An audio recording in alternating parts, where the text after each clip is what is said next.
Sooner or later, God's guidance, which brings us out of darkness into light, will also bring us out of light into darkness. It is part of the way of the cross. When God leads you into darkness, seeking the heart of God, next on So What?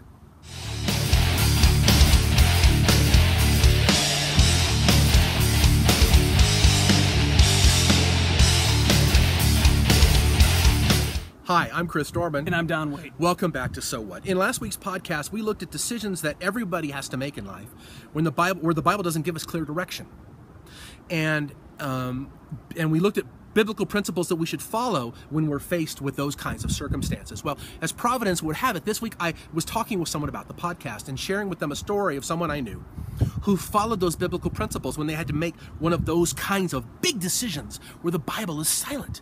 And this person had prayed and meditated on the Word and sought the Word and waited and waited and waited and got godly counsel and did everything they possibly could, and then they stepped out in faith. And then, of course, everything worked out perfectly. No, not at all. Everything fell apart. Yeah. Everything fell apart. Their world crashed in on them. And this person paused for about a second and a half and said, oh, well, they must have missed the will of God. You know, that's what the world tells us, right? Isn't it? That really is what the world tells us. And it couldn't be further from the truth. No. The scriptures are very definitive in showing us that there are men who are deeply in the will of God, Chris, that while they're walking in the will of God, things get dark and they go really bad, right? So the first thing I want you to think about is what outcomes you have after walking out in faith aren't an indication whether or not you hit the mark or you missed the mark. Right, whether it goes good or bad, That's it's right. not evidence one way or the other that you've fulfilled the will of God. I mean, just ask Job, right? I mean, here's a man who was absolutely in the will of God. God said there was nobody more holy than him. God declared him righteous. Right? And here's a man whose life got completely wrecked. Yeah. I mean, this man was ruining the day of his birth. He wanted to die, and God wouldn't even let him. Yeah. I mean, and yet he was in the will of God. Yeah. He hit the mark. He did. Right? He did. He was faithfully following God, and God led him into darkness. Look at the Jews in Israel. Who led them till they were backed up to the Red Sea and had no place to go? God. God did. God did. Who led them into the desert where they didn't have enough meat and they didn't have enough water? Who led them there? God. God did. Okay, so I mean, God can lead us into places that are dark and confusing and scary. It happens. But think about this example from history. Think about this one.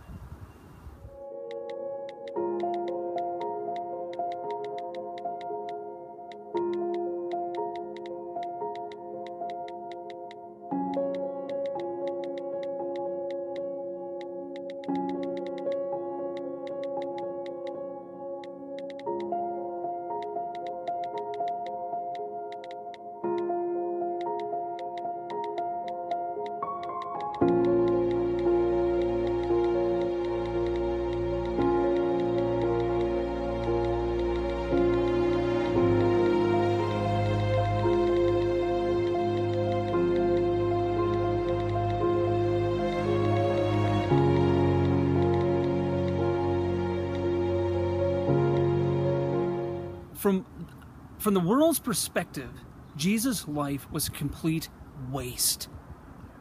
He had so much promise, Chris, and he threw it all away. Yeah. This guy from Nazareth, small beginnings, the wrong side of town. Everybody was thronging to him. They loved him, and everybody knew where this thing was going. They thought, man, this guy, this is it. And then look what happened. It looked like a waste. It does. From an earthly perspective, the life of Jesus was a complete waste. And the only reason why it wasn't is because God has illumined our hearts and our minds, and we see the bigger picture by His grace and His grace alone. Right. Look at the life of the Apostle Paul. If you look at his life from a temporal perspective, that guy had everything going for him as a first century Jew, okay? He had everything going for him, right? Yeah, he did. And he tells us all about those great rocking things he had going for him in Philippians. And yet, his life, when you look at it from an earthly perspective, it was a waste. A total waste. Oh my gosh. I mean, look, people would counsel him and saying, hey, look, maybe you shouldn't go there. Yeah. And he says, God is commanding me to go. He ends up in jail.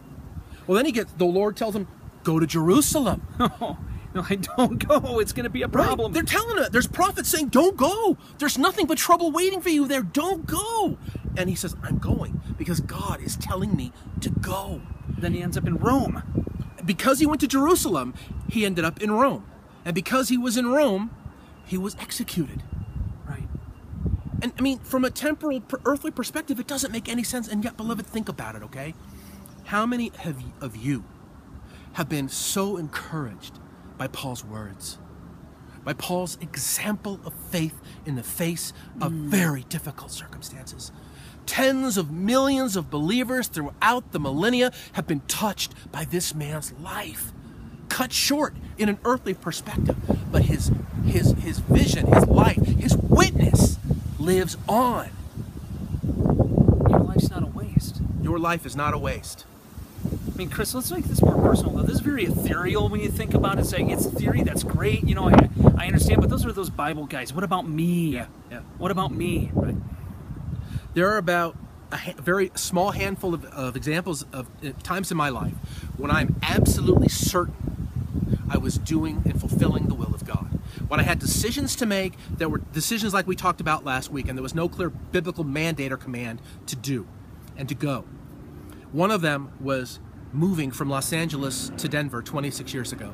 I was as certain as you could possibly be. And all those biblical principles that we talked about last week, I followed those.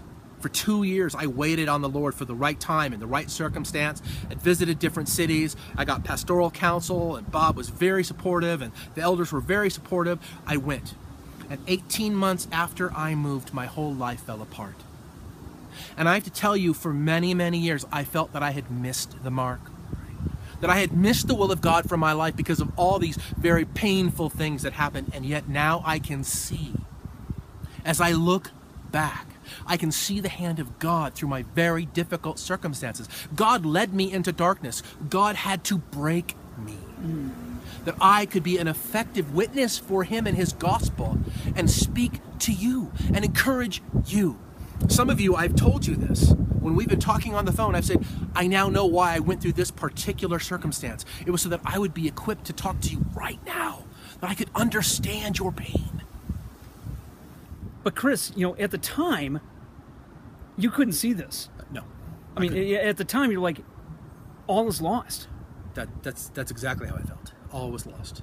I'd missed the mark. I was out of the will of God, and I was so derailed, I could never get back into the will of God, and my life, really, spiritually, was over. Do you feel like that, beloved? Do you feel like your life is over, that it's a waste, that there's nothing that can be done, that it's been so derailed that God can't do anything with it? You are a wreck, and there's no way to put it back together again. Do you feel like that today? Because nothing could be further from the truth. Nothing. God's eternal purpose and plan for your life is absolutely secure. As much as you believe that your mistakes or your lack of guidance or the dark place that you're in shows you that there's no hope, that's absolutely wrong. God has a purpose even for that. Yes, he does. God has a glorious purpose for what you're going through right now. Don't you ever forget it. Just like the prodigal son's father, when the prodigal comes home and he's thinking, there's no way I'm going to come back and to see if maybe I can be in with the swine. There's just nothing I can do. And the father says, open arms, kill the fattened calf. Let's have a party. We're glad that you're home. We love you so much. I am so happy to have you back in my arms. You have not missed the mark. You have not missed the mark. I'm living proof of that. It's not too late.